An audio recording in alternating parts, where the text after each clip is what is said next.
Le lieu saint. Et du lieu saint, il arrive au lieu très saint.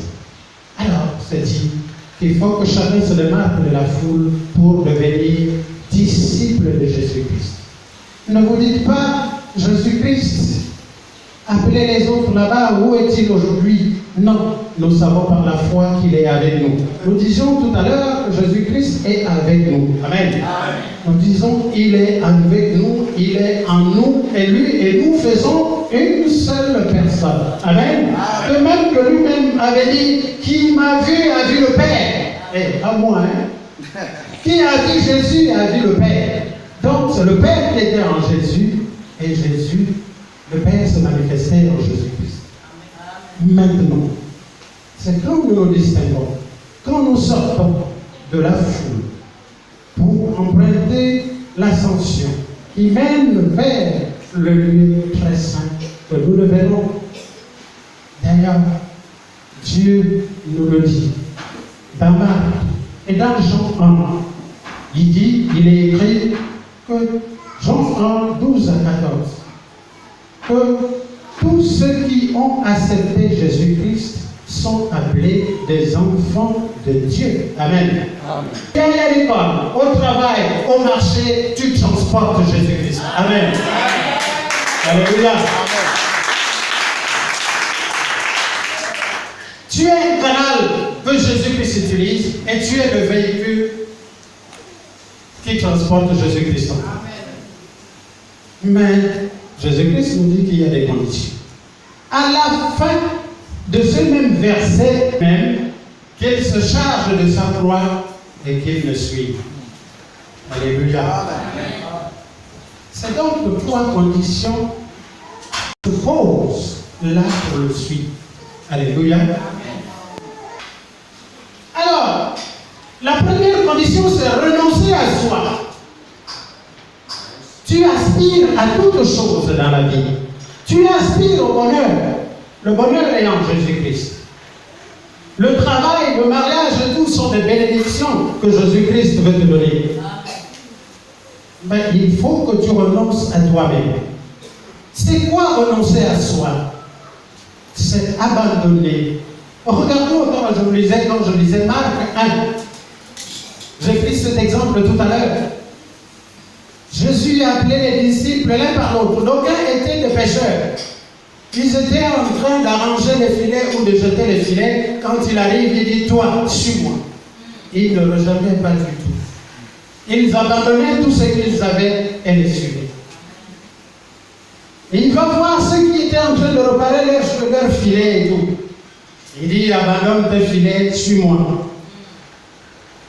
Alors, aujourd'hui, nous allons dire, nous ne sommes pas au bord là-bas, au pont de la Lombard, avec des pirogues pour arranger les filets. Mais nous sommes dans la vie. Dans la vie, il y a trop de choses qui nous le tiennent captifs tous. Trop. Dieu a dit à Josué que ce livre de vie ne se sépare point de ta, ne s'éloigne point de ta bouche.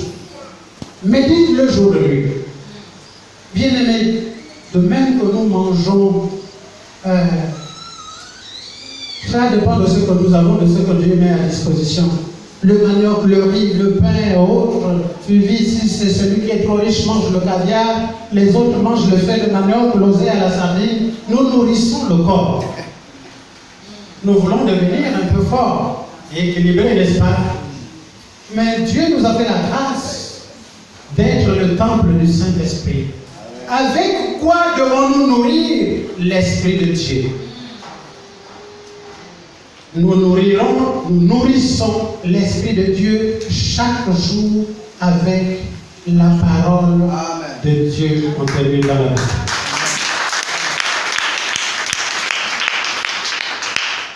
Alors, ça va vous faire rire. Je voudrais vous exhorter à faire en sorte que l'Esprit de Dieu n'ait pas faim en vous. Amen. Amen. Mais pour vous, vous ayez faim et soif de nourrir l'Esprit de Dieu qui est en vous. Amen. Amen. Voilà ce qu'il faut faire. Cela nous renvoie à la lecture quotidienne de la parole. Ça voudrait dire que nous ne devons pas passer un seul jour sans avoir lu ne fût-ce qu'un verset de la Bible. Amen. Amen. Plus nous lisons la parole, je vous assure, plus même notre vocabulaire s'enrichit.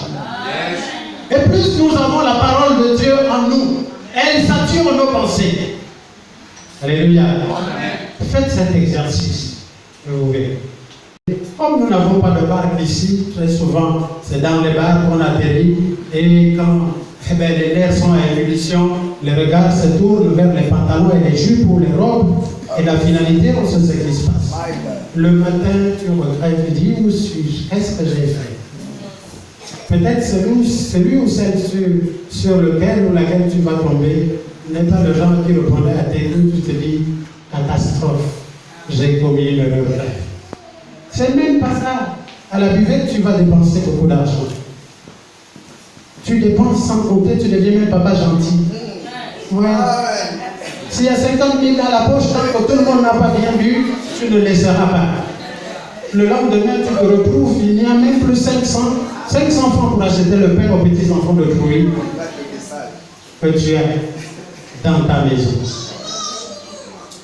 Voyez qu'en ce moment-là, la migraine que tu as reçue parce que tu as consommé trop d'alcool s'accentue. Tu tournes, tu regardes que nous sommes, parce que nous péchons tous les jours. Amen. Ne nous disons pas que le péché, c'est aller commettre le crime en tirant ou en tuant quelqu'un, non. Il y a beaucoup de choses qui peuvent nous retenir quelque part et freiner nos bénédictions. Jésus dit, venez à moi sans distinction. Il n'a pas dit de venir quand nous serons déjà propres, quand nous serions déjà débarrassés de tous nos péchés. Non, il a dit, venez à moi tel que vous êtes, je vous donnerai de l'eau. Eh bien, sachez-le, bien-aimé, c'est quand tu viens en Jésus, quand tu l'acceptes, tu deviens fils. Et quand l'Esprit de Dieu descend et te convainc que telle chose ne glorifie pas le nom de Dieu, que tu vas abandonner. Ce n'est pas moi, ce n'est même pas le pasteur David, l'apôtre Nikouma et autres qui vous feront changer. Non, c'est la puissance de Dieu, c'est l'Esprit de Dieu qui vous convainc et qui vous transforme. Amen. C'est la parole de Dieu qui vous transforme. Alors, pour ceux qui chargés d'aller évangéliser, c'est conforme à la parole quand elle dit allez, faites-vous de pécheurs d'hommes. Ne va pas dire aux frères qui se noient encore dans l'alcool que laisse ta bière, viens à l'église. Non, demande-lui de venir à l'église tel qu'il est.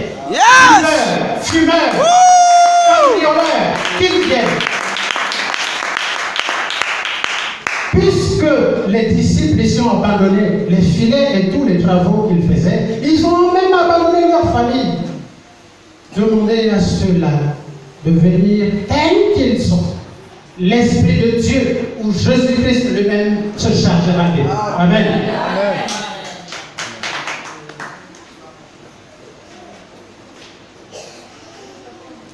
Bien, nous demandons les appeler pour qu'ils viennent changer de statut. Et les gens à venir suivre Jésus-Christ. David ne fait plus ceci. Il passe le temps à exhorter les gens à venir à la cellule, à partager la parole de Dieu. Les gens viendront. Amen. Pour que notre vie puisse serve de témoignage et amène les uns les autres à se convertir. Amen.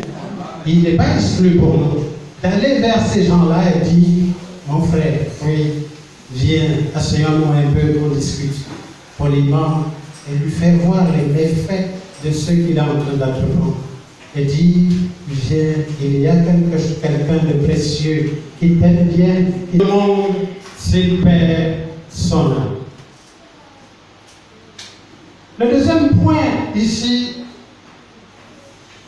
comme c'est annoncé au verset 34, c'est porter sa croix. Amen.